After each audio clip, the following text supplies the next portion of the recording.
One of Family Tree Magazine's best of 2024 is genealogy software called Goldie May. It can help you speed up your research, untangle your family tree, and stay organized.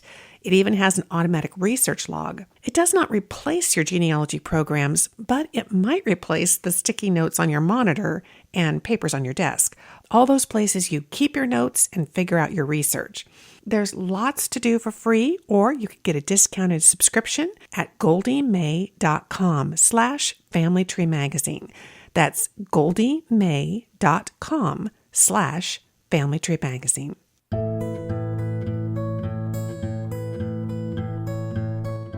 Welcome to Family Tree Magazine's Best Websites podcast. This is the podcast devoted to finding the best websites to help you with your genealogy research. I'm Louise Cooke. When it comes to genealogy research, we have two major factors to keep in mind. One is the time frame in which our families lived, but the second is the location. And those two come together to help us really narrow down specific individuals. So we really need a powerful geographic location-based tool to work with to help us find places and put things in context. And a great option is Google Earth. So in this episode, we are going to be talking about the Google Earth website. In fact, we're going to talk about two websites. The first one is google.com/earth. And there you'll find the three different types of Google Earth that you can put your hands on. The first is Google Earth in the web browser. Now that's the most recent version of Google Earth that you can use right there in your web browser. The second is the mobile app, and you can download that from any app store onto your mobile device. The third one is the one we're going to focus on today, and that is the downloadable software Google Earth Pro. This is absolutely free, and it really has all the advanced tools, the bells and whistles that you need to do genealogy research. So while the web browser version does many of the same things, it cannot accomplish everything that the software does. So the web browser version is at the second website that I told you about, and that is earth.google.com. But I'm going to have a link to google.com/earth in the show notes for you today, because that will take you to these three different versions of the program. And that is where you can click through and get the link to download Google Earth Pro for free to your computer. Now, you might already have Google Earth on your computer, but it has been updated. The Pro version has been free for the last couple of years. So you want to just make sure that you have the most current version. Now, after years of writing about Google Earth, I have talked about it in all three versions of my book, The Genealogist Google Toolbox, and the Family Tree University course, Google Earth for Genealogists. I have a lot of ideas for you on ways that you can use Google Earth for free to do not only genealogy research, but genealogy storytelling. And that's a wonderful thing when our research tools can also play a big role in helping us convey what we've learned, and in a very compelling way to our family members who are maybe not genealogists. So let's talk about a number of things that you can do with this program right away. The first thing that is unique and special about the software program is that it includes a number of historical maps from davidrumsey.com. Now, the David Rumsey collection is huge, and Google went to them and said, hey, how about giving us access to maybe 150 or so of these historical maps that are historically important and also worldwide? And that is what you will find in the Layers panel of Google Earth. So if you go down to Layers and you click on the gallery, there's a nested menu there, and you can click to activate the David Rumsey historical maps. This will put little icons on your screen. They look like a little gold navigation medallion. And when you click on that, you're going to see which map is available to you. It'll tell you the date. It'll tell you where it came from. It'll even have a link over to the David Rumsey website. But with a simple click of the image itself in that pop-up window, it will fully display that historical map for you right there on the Google Earth screen. And this is really tremendous because it is geo-referenced to attach to the modern day map as closely as possible, as accurate as perhaps that historical map was, which means that you can sort of time travel between the current day location and back in time to whatever the year of that map was. Each time you turn on and activate a historical map, you will notice over in the Places panel that there is an opacity slider. When you slide that little button, you're going to see the historical map fade out so that you can see the modern day map underneath of it. And this we call layers. And that's the beauty of this, is you could even have multiple maps layered over the top of each other, giving you that time travel experience, that, going from 1750 to 1840 to 1910 to 2025. And that is just a huge help, particularly in a location like Germany. Germany had many changing boundaries over the decades and centuries, and being able to layer the historical maps and follow along while targeting perhaps your ancestors' village, that can really help a lot. Helps show you what the jurisdictions were so that you kind of know where at any given time frame you would need to go to try to access records. So the historical maps are tremendous. And one little pro tip for you is that each time you click on the David Rumsey icon, you will notice there is a link that will take you to more David Rumsey maps. When you click the link, they will all load up in the temporary Places panel over on the left-hand side of the screen. And then you can save that to your Places panel. And that's going to give you access to hundreds of additional historical maps, again, around the world on Google Earth. So don't miss the historical maps. And there is another historical feature in Google Earth. If you fly to a particular location on the map and you kind of want to see what's been happening in the last 10, 20, 30, maybe even 50 years, historical imagery is a way that you can take a look at that. You'll find the historical imagery button up in the toolbar. And when you click that, you're going to be able to kind of go back in time. Now, this is based on satellite imagery, so it's not the same as the old historic maps that have been digitized and included in the David Rumsey collection. This is satellite imagery that Google has had access to, and it shows over time. It'll show you the year of each one, how things evolved. This feature is also available over in the web version, but again, I would really recommend do all your work in the software, because over time, you're going to be building places and tours and overlays and old maps, and you want to keep them all together, make that your workstation for your genealogy research. And I just mentioned overlays. That is another thing that Google Earth can do for you.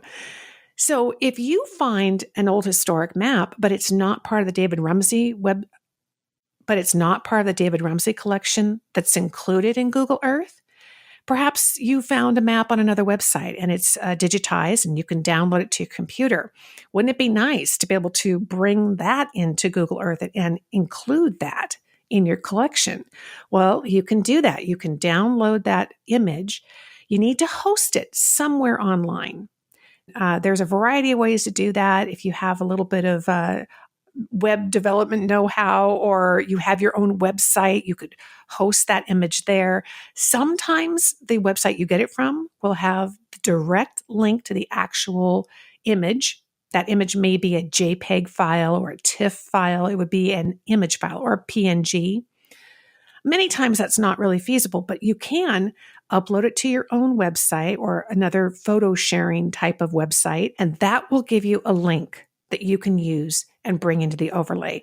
That's actually one of the things that I teach specifically step-by-step in the Google Earth for Genealogists course at Family Tree University. It's a little bit more advanced to do, but once you get the hang of it, oh my gosh, that is just going to really explode your ability to look at a variety of locations that pertain to your family history throughout history. So our first item that you could do was you could access the David Rumsey maps in Google Earth. The second one is you can create your own map overlays and use them in just the same kind of way. A third thing that you can do is you can take data from the Bureau of Land Management website, the GLO website, where you can search for your ancestors' land patents. And you can take that data and plot that in Google Earth. So what's that going to do? It's going to draw the lines and the borders around the exact property that's being described in this historical document over at the BLM.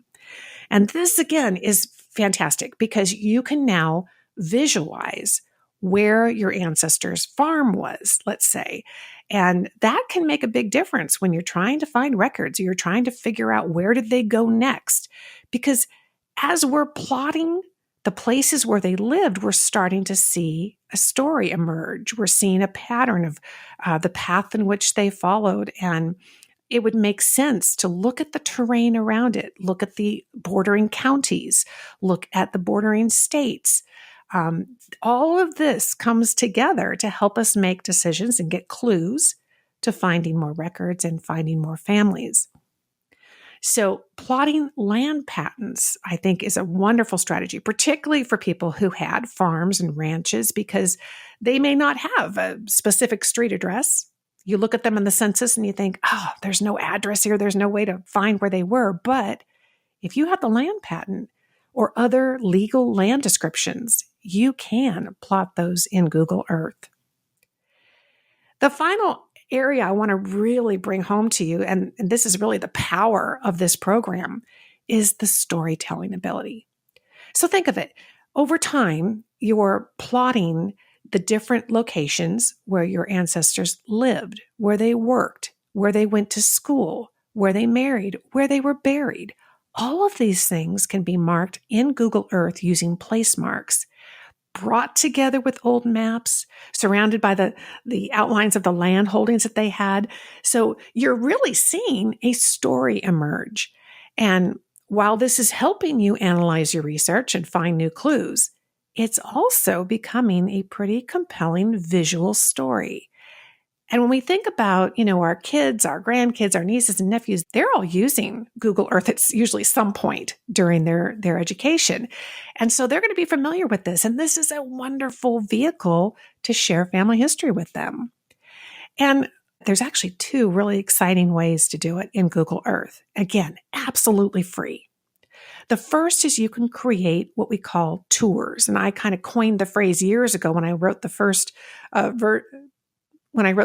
edition of my book, The Genealogist Google Toolbox. I called it Family History Tours. And what that is after you've put in the place marks, and just so you know, in a place mark, you don't have to put just what happened there. You can embed videos, you can embed photographs, images, documents, links to books about that area. I mean, it's amazing what you can do just with a simple pin drop on the map. But after you've done that, what you're going to want to do is be able to kind of pull this all together in one folder in your Places panel and create a family history tour.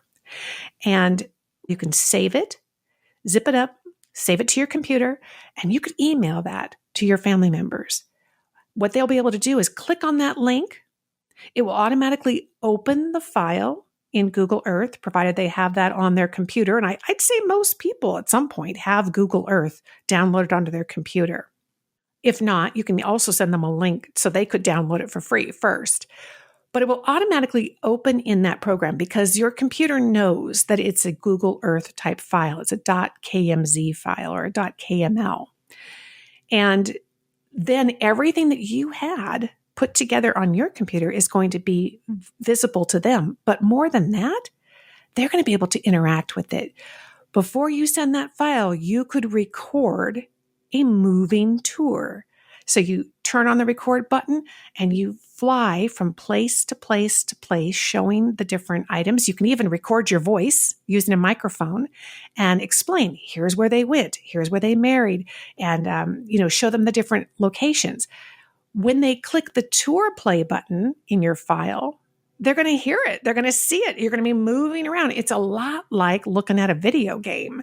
So that's just tremendous. It's very captivating. It will capture their attention. But most importantly, as they're watching it, if something piques their interest, they can click on a location and your tour will pause and they'll be able to interact. They'll be able to look something up or click more items or search for something themselves. And then they can click the resume button and it'll just keep going and take them to the next location. So they're going to be able to interact with that location with all the tools available in Google Earth, including the content that you've sent them. And it really makes family history just kind of come alive. Now, not everybody's going to be up for interacting with your tour or really understanding that. And you might have folks who would be willing to watch a video, but that's as far as their tech interest goes. And that can be accomplished in Google Earth as well. So back in your Google Earth on your computer, you're looking at the tour that you've created, all the different components that you've put into your Google Earth. You can use their Movie Maker feature. This is built into Google Earth. It's like a little video screen capture tool. In fact, Movie Maker used to be included automatically on Windows computers. I don't think they do that anymore, but it is built in to Google Earth. So you can click that. And again, using your microphone, if you want to narrate it, you can. Or you can just make a silent movie, if you will. But you can go from place to place, open up the different place marks, display the videos and the photographs and the different elements that you've included, and record it all as a video MP4 file. A very simple, straightforward video file. When it's done, you save that to your computer. You could post that on your own website. You could upload it to social media. You could send it to your family members so that they could watch it as well. So that's a really easy way to share the family's story. You could even incorporate that video, if you're inclined to do so, into a video editor. And then if you want to add other elements or narration or whatever else you want to add to it and make your own little family history story. I really recommend keeping these kind of short and sweet so that they keep people's attention. And you can make multiple ones, almost like chapters in a book, but each one tells its own unique story. So right there, you've got 4 major things that you could do right away in Google Earth, absolutely free. Using the historical maps from David Rumsey, creating your own map overlays, plotting the land patents and legal descriptions that you have for your ancestors' land, and then creating family history tours, whether it's the interactive video game type of tour or whether it's a video file. There are so many different ways to use Google Earth to not only analyze your research, but tell the story of what you're finding.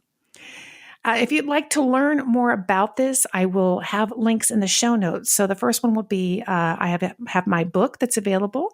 We also have the Family Tree University course coming up. That starts May 5th, 2025. That course, I'm with you for the whole month, and you go step by step each of these items to really produce them out exactly the way you want them. It's very easy to do. And one thing I would tell you is you don't need any kind of great tech expertise to be able to use this software. This stuff kind of sounds a little complicated, but it's really not. If you can click a mouse and you can copy and save on your computer, then you can do all of it. And I'll walk you through it step by step. And we have a wonderful discussion forum throughout the 4 weeks of the course. Any point along the way, you have a question, you want me to take a look at your project, maybe suggest some items that you could do, you can post in the message forum and I will answer you personally and be your helper along the way of creating these incredible stories in Google Earth Pro. So be sure and check out our show notes page. It's familytreemagazine.com/podcast, and we'll have all the links and information for you there. I also encourage you to head over to familytreemagazine.com and sign up for our free newsletter. That's a great way to stay up to date on all the new podcast episodes, our articles, the magazine, everything going on at Family Tree Magazine. Again, I'm Louise Cooke, and you can also visit me over at my website, genealogygems.com. Until next time, have fun climbing your family tree.